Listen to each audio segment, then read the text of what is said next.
Les relations interspécifiques. Alors il faut savoir que beaucoup d'espèces ont besoin les unes des autres. Par exemple, la vache a besoin de l'herbe. Donc déjà, qu'est-ce qu'une espèce? Donc il y a plusieurs définitions d'une espèce. Un stock de gènes, une niche écologique, une somme d'individus interféconds, une branche phylogénétique. Ces espèces peuvent établir des relations interspécifiques qui peuvent être des relations de protection, de nutrition, de transport ou encore d'échange d'informations. Et donc ces relations, elles peuvent être nécessaires ou non.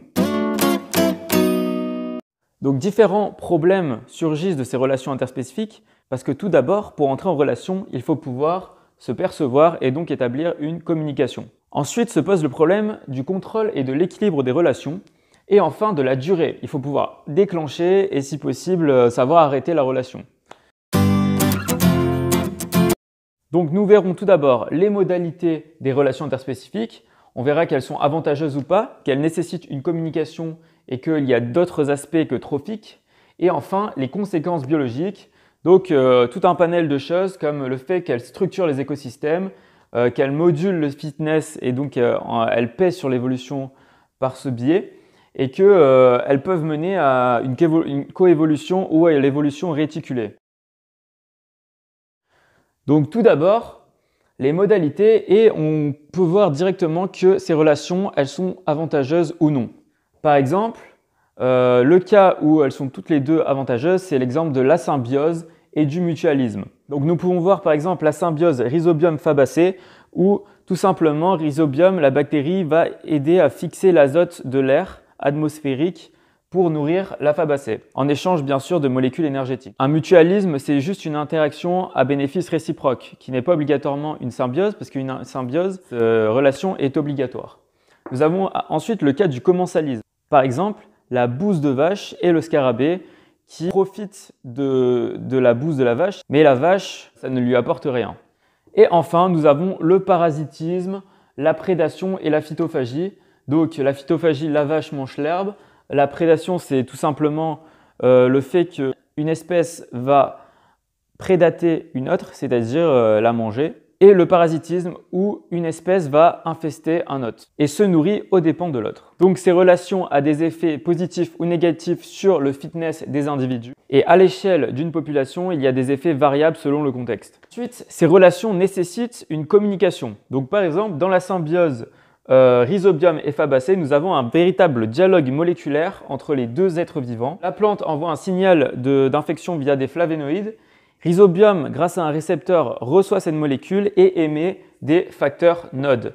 Les facteurs NOD vont déclencher l'infection et la croissance des poils absorbants pour permettre l'infection de la plante via des nodules. Et nous avons aussi d'autres aspects que trophiques, comme par exemple la protection du poisson clown par l'algue ou encore la protection de l'algue au sein du lichen. En bref, il y a une diversité de relations, surtout trophiques, mais pas que.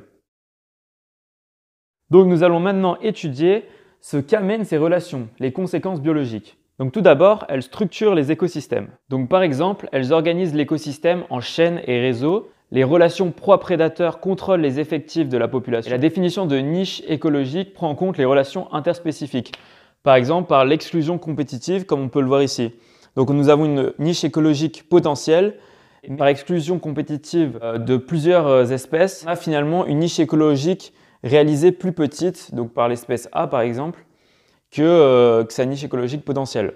Nous avons aussi l'effet Jensen-Connell qui permet une structure des écosystèmes. Donc qu'est-ce que c'est? C'est tout simplement le fait que des prédateurs, il va y avoir de la prédation, de la phytophagie autour d'un arbre adulte et donc ces graines ne vont pas pouvoir pousser à côté de cet arbre car les prédateurs sont attirés par l'arbre adulte. Bien sûr, les relations interspécifiques, comme on l'a dit plus haut, pèsent sur l'évolution en modulant le fitness car la transmission de certains allèles est privilégiée, donc un effet sur le polymorphisme et donc des déplacements de niche sont possibles. Si des relations sont étroitement liées, elles peuvent conduire à une coévolution. Par exemple, nous avons ici la coévolution des trompes des papillons et de la profondeur des tubes nectarifères. Donc on va voir que certains papillons avec une longue trompe ne sont pas sélectionnés en fait, ou avec une trop petite trompe, comparé à un papillon ayant la bonne trompe. Donc ils vont coévoluer ensemble.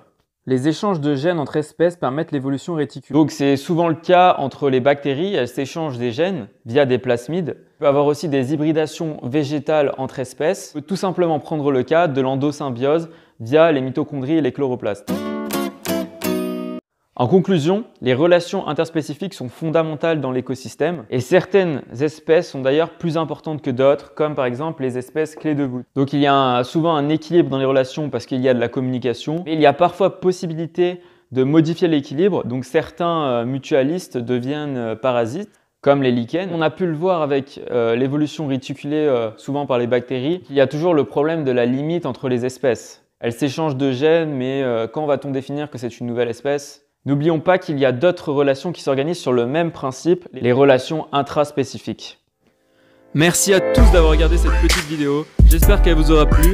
N'hésitez pas à me dire en commentaire ce qui vous a plu et ce qui vous a déplu aussi. Je prends tout, ça peut vraiment m'aider pour les futures vidéos. N'hésitez pas aussi à la partager à d'autres BCPST pour qu'ils connaissent un petit peu le concept de la plateforme. Et voilà, je vous souhaite une bonne soirée. Merci à tous et bonne chance avec la prépa.